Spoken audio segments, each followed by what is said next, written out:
arsyeja pse neve kemi pranuar që të jemi pjesë e këtyre dy komisioneve është sepse së pari, për sa i përket reformës zgjedhore, Partia Demokratike është e vendosur dhe objektivi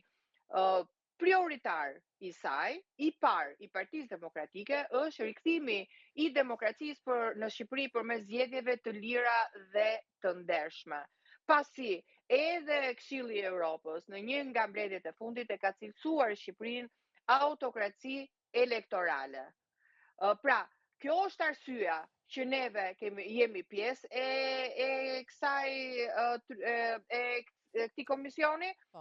për të siguruar që neve të bëjmë propozimet e duhura, bazuar dhe në raportin e fundit të OSBE ODIHR-it, dhe në bazë të këtij raporti, të gjitha shkeljeve zgjedhore, të gjitha krimeve zgjedhore, të gjitha gjetjeve dhe rekomandimeve,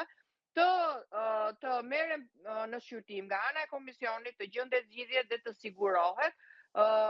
sigurohet edhe që qytetarët të mos shkojnë të kërcënuar, të intimiduar, të shantazhuar dhe vota e tyre të devijohet. Pra, kemi pasur një arsye madhore pse kemi marrë pjesë në këtë komision. Po ashtu, në komisionin e reformës zgjedhore, janë dy bashkëkryetarë dhe bashkëkryetarit i është dhënë e drejta e vetos, pra nga ana e opozitës.